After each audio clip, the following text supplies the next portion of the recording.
Item ಯಾವುದೇ ಇರಲಿ try ಮಾಡಿ ಆಚಿ ಚಿಕನ್ ಮಸಾಲಾ. ದೇವಸ್ಥಾನ ನಿರ್ಮಾಣಕ್ಕೆ ಗೃಹಲಕ್ಷ್ಮಿ ಯೋಜನೆಯ ಹಣವನ್ನ ದಾನವಾಗಿ ನೀಡಲಾಗಿದೆ. ಒಂದೇ ಗ್ರಾಮದ 850 ಫಲಾನುಭವಿಗಳಿಂದ ದೇಣಿಗೆ ಸಂಗ್ರಹ ಆಗಿದೆ. ಗದಗ ತಾಲೂಕಿನ ತಿಮ್ಮಾಪುರ ಗ್ರಾಮದ ಮಹಿಳೆಯರ ದೇಣಿಗೆ ಇದು. 2,50,000 ರೂಪಾಯಿ ದೇಣಿಗೆಯನ್ನ ಕೊಟ್ಟಿದ್ದಾರೆ ಮಹಿಳೆಯರು.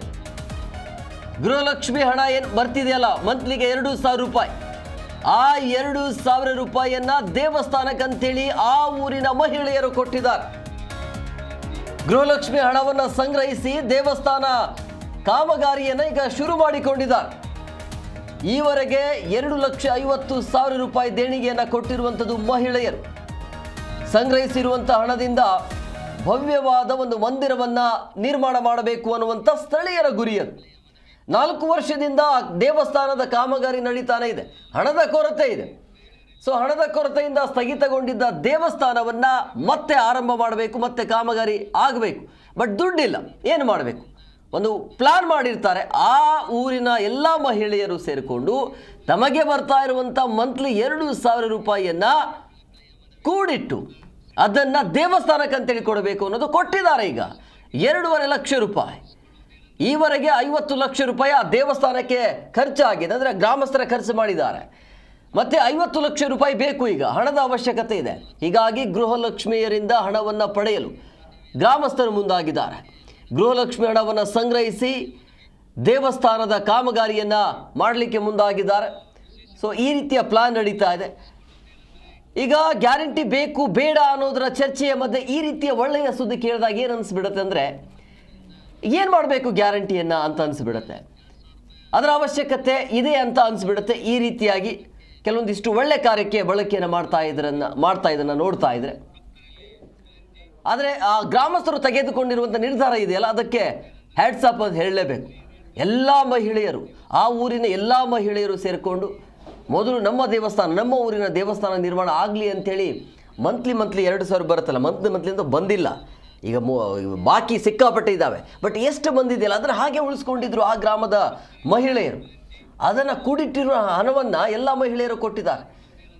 ಈ ಬಗ್ಗೆ ಮತ್ತಷ್ಟು ಮಾಹಿತಿ ನೀಡ್ತಾರೆ ನಮ್ಮ ಪ್ರತಿನಿಧಿ ಫಾರೂಕ್ ಫೋನ್ ಸಂಪರ್ಕದಲ್ಲಿದ್ದಾರೆ. ಫಾರೂಕ್, ಇದು ಒಳ್ಳೆಯ ಬೆಳವಣಿಗೆ. ಅಂದರೆ ಈ ನಿರ್ಧಾರಕ್ಕೆ ಬಂದಿರೋದು ಯಾಕೆ? ಎಲ್ಲ ಮಹಿಳೆಯರು ಅಂದರೆ ಎಲ್ಲರ ಮನಸ್ಥಿತಿ ಒಂದೇ ಥರ ಇರೋದಿಲ್ಲ. ನಾವ್ಯಾಕೆ ಕೊಡಬೇಕು ಅನ್ನುವಂಥ ಚರ್ಚೆ, ಆ ರೀತಿಯ ಪ್ರಶ್ನೆಗಳು ಸಹಜವಾಗಿ ಬರುತ್ತೆ. ಆದರೆ ಎಲ್ಲರೂ ಒಂದಾಗಿ ಅದು ಗೃಹಲಕ್ಷ್ಮಿಯಿಂದ ಬರ್ತಾ ಇರುವಂಥ ಹಣವನ್ನು ಈ ದೇವಸ್ಥಾನಕ್ಕೆ ಅಂತೇಳಿ ಕೊಡ್ತಿದಾರಲ್ಲ. ಹೌದು ಹೇಮಕುಮಾರ್, ಏನಂದ್ರೆ ಈಗಾಗಲೇ ಗೃಹಲಕ್ಷ್ಮಿಯ ಫಲಾನುಭವಿಗಳಿಂದ ಗದಗ ಜಿಲ್ಲೆಯಲ್ಲೇ ರಾಜ್ಯಾದ್ಯಂತ ಈಗಾಗಲೇ ಅಂತ ಉದಾಹರಣೆಗಳಿದ್ವು. ಯಾಕಂದ್ರೆ ಬಂದ ಹಣದಲ್ಲಿ ಫ್ರಿಜ್ ತಗೊಳ್ಳುವಂಥದ್ದು, ಟಿವಿ ತಗೊಳ್ಳುವಂಥದ್ದು, ಜೊತೆಗೆ ಅದಕ್ಕೆ ಒಂದು ಉದಾಹರಣೆ ಅಂದಂಗೆ ಗದಗ ಜಿಲ್ಲೆಯ ಗಜೇಂದ್ರಗಢದಲ್ಲಿ ಅತ್ತೆ ಸೊಸೆಯ ಒಂದು ಬಂದಂತ ಗೃಹಲಕ್ಷ್ಮಿ ಹಣದಲ್ಲಿ ತಮ್ಮ ಜಮೀನಿನಲ್ಲಿ ಬೋರನ್ನ ಹಾಕಿ ತಮ್ಮ ಜಮೀನಿಗೆ ಉಳುಮೆ ಮಾಡಲಿಕ್ಕೆ ಪ್ರಯತ್ನ ಪಟ್ಟಿದ್ರು. ಅದೇ ರೀತಿ ಇವತ್ತು ಗದಗ ಜಿಲ್ಲೆಯಲ್ಲಿ ಏನಿದೆ, ದೇವಸ್ಥಾನ ನಿರ್ಮಾಣಕ್ಕೆ ಇಡೀ ಗ್ರಾಮದಲ್ಲಿರ್ತಕ್ಕಂಥ ಏನು ಗೃಹಲಕ್ಷ್ಮಿ ಫಲಾನುಭವಿಗಳಿದ್ದಾರೆ, ಅವರು ಸುಮಾರು ಒಂದು 16 ಲಕ್ಷ ರೂಪಾಯಿ ಒಂದು ಹಣವನ್ನ ಸಂಗ್ರಹಿಸಲಿಕ್ಕೆ ಮುಂದಾಗಿದ್ದಾರೆ. ಇದು ಒಂದು ರೀತಿ ನೋಡಿದ್ರೆ ರಾಜ್ಯದಲ್ಲಿ ಒಂಥರ ಮಾದರಿ ಅನ್ಸುತ್ತೆ ಹೇಮಕುಮಾರ್. ಯಾಕಂದ್ರೆ ದೇವಸ್ಥಾನ ಅಂತಕ್ಕಂಥದ್ದು ಯಾವುದೇ ಜಾತಿ ಧರ್ಮ ಅನ್ಕೊಳ್ಳಾರ್ದೇನೆ ಈ ಗ್ರಾಮದಲ್ಲಿರ್ತಕ್ಕಂಥ ದೇವಸ್ಥಾನಕ್ಕೆ ಇವತ್ತು ಫಲಾನುಭವಿಗಳು ಮುಂದಾಗಿದ್ದಾರೆ ಹೇಮಕುಮಾರ್. ಫಾರೂಕ್, ಎಷ್ಟು ತಿಂಗಳದ ಕೂಡಿಟ್ಟಿರುವಂತ ಹಣ ಇದು?